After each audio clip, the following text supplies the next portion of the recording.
Шановний пане спікере, Dear Mr. Speaker, dear Mr. President, dear Ms. Prime Minister, members of the government,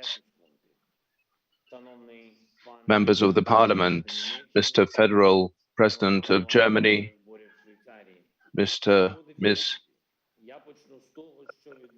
Chairwoman of the Swiss Parliament. I would like to start with what happened today. Russian military hit the railway terminal in the city of Kramatorsk. This is an ordinary railway terminal. People crowded, waiting for the trains to be evacuated to the safe territory. They hit these people. There are witnesses, there are videos, there are remnants of the missiles and dead people. About 30 killed and 300 wounded as of this moment just there. Again, this is just a rank and file railway terminal, just an ordinary town in the east of Ukraine. This is how Russia came to protect the Donbass, how they view the protection of the Russian-speaking population. And this is the 44th day of our reality. After 8 years of war in the east of Ukraine, I would like all of us to commemorate with the moment of silence all those who were killed by Russian missiles, Russian bombs, and Russian arms. Thank you.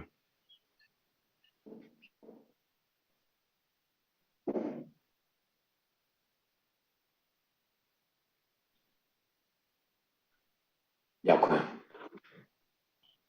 Thank you.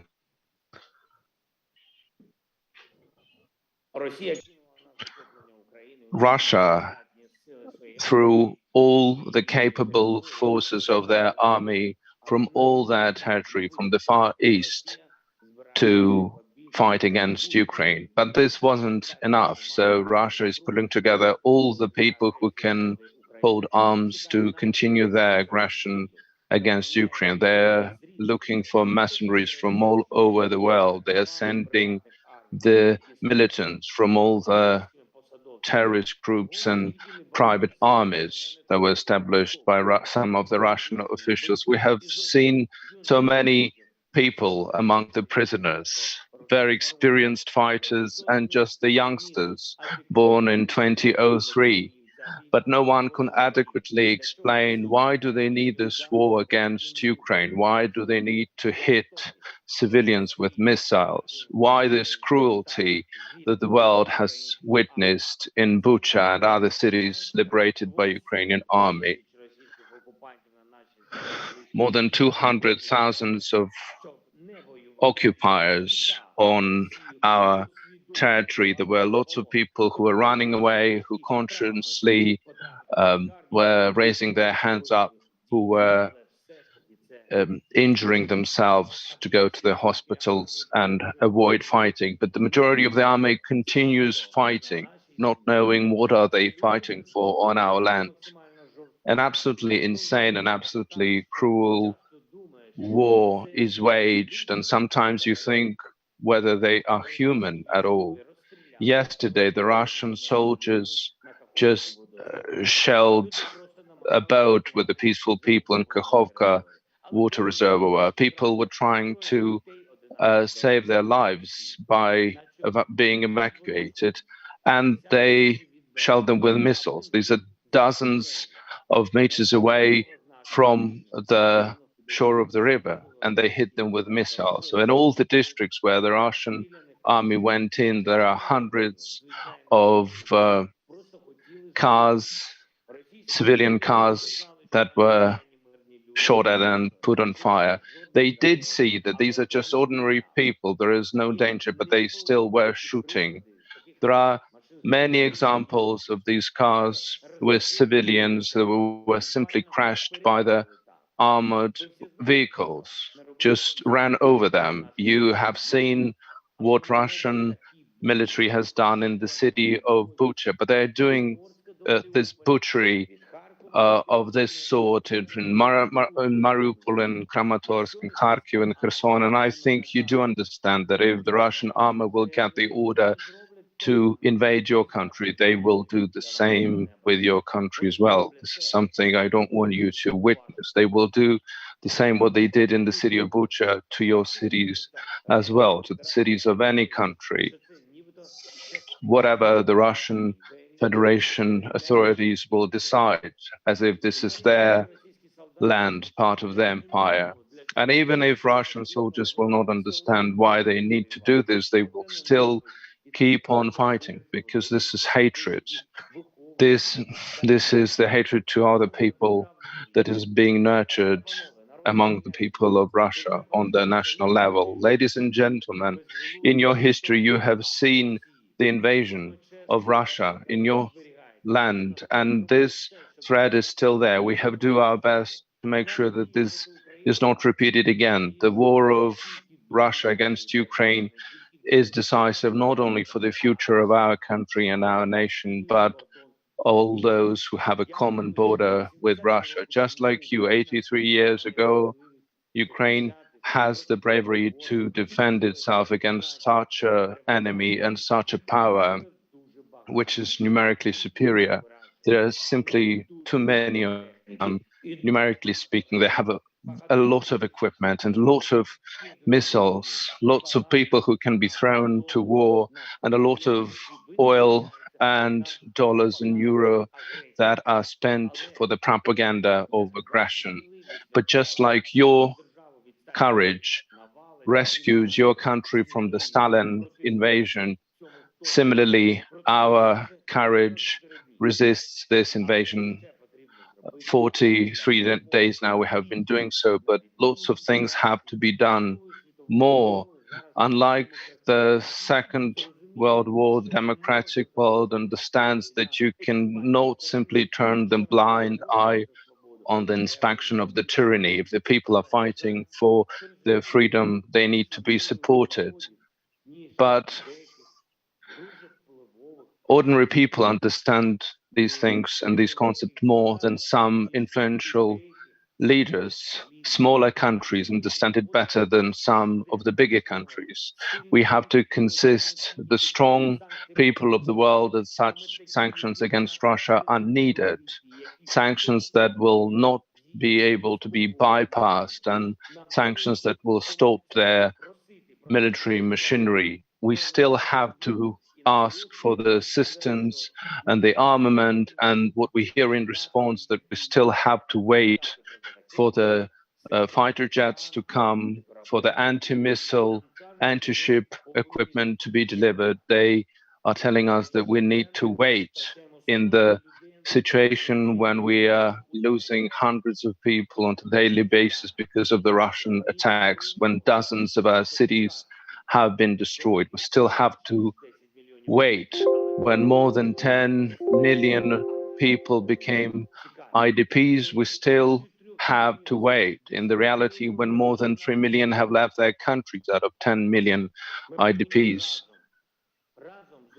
Together, we need to do our best to make sure that these people will be able to come back home. We need to stop Russia. We need to stop the war, to make sure that peace is brought back to Ukraine and Russian occupiers would leave our sovereign territory. And this is something we cannot wait for. They tell us that we have to wait, but I have a question whether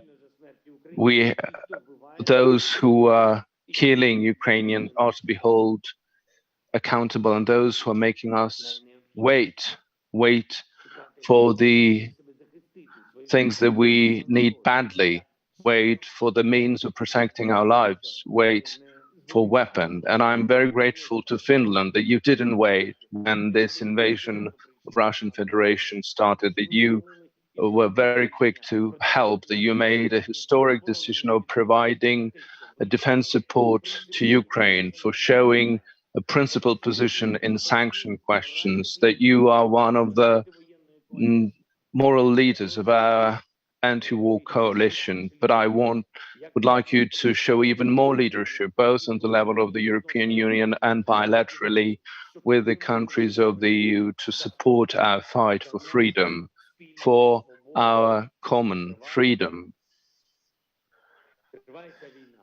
At the time when we have this war, when the tyranny is losing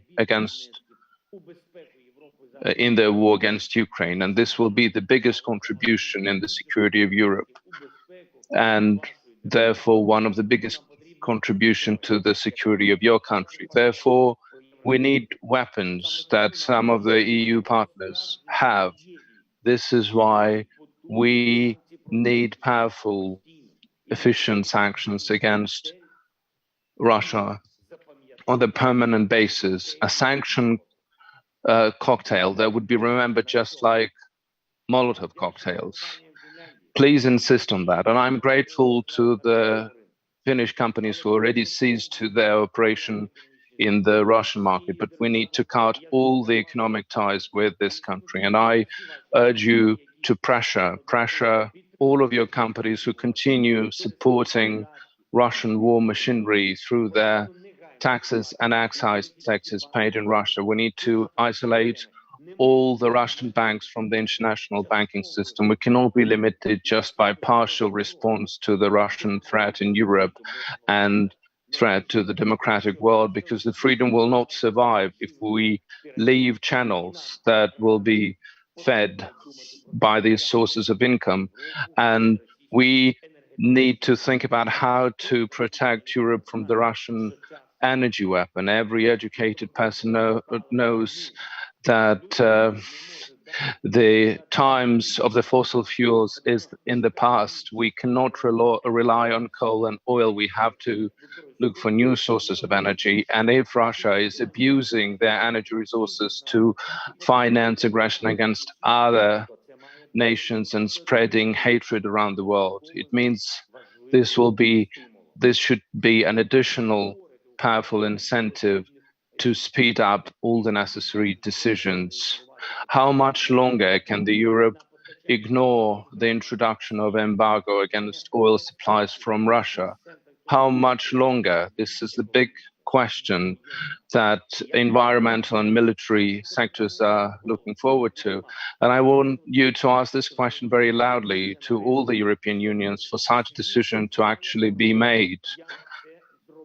The world knows different modalities how this can be done. And if Europe doesn't want physically to stop these supplies now, if you're not prepared to do that, although this is still inevitable, at least as a first step, you need to introduce the scheme of restricting the money flows for oil to Russia. It should be accumulated on the special accounts without Russia accessing them.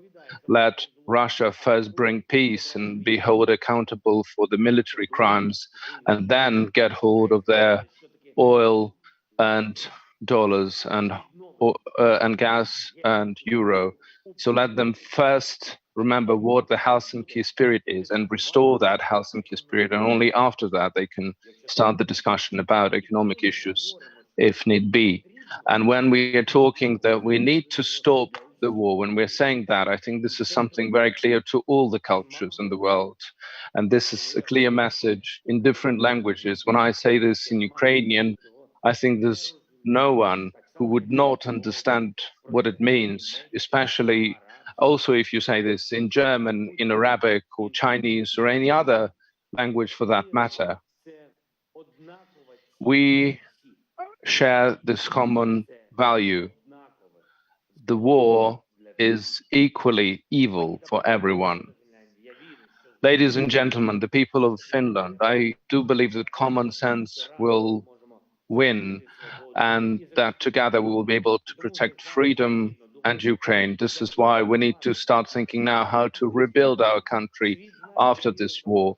The world knows about the leadership role of your country and your nation in the education sector. You have developed such an educational sector that allows you to protect personal freedom of the human being, make them educated, teach them respect to other people and environment and the globe. And this is something we have to learn, and other countries have to learn. And in the 1.5 months of Russian aggression, 928 educational facilities have been destroyed or damaged, kindergartens, schools, universities. I welcome you and your companies, your experts, to join the efforts of rebuilding of our educational sector and join the efforts of modernization of education in Ukraine. We have to do our best that even after this super cruel war against our people would still have kind hearts and to be open to the rest of the world. I believe in this because the hatred has to lose, the freedom has to take over, at first in Ukraine and then all over the world where the tyranny will try to raise up their head.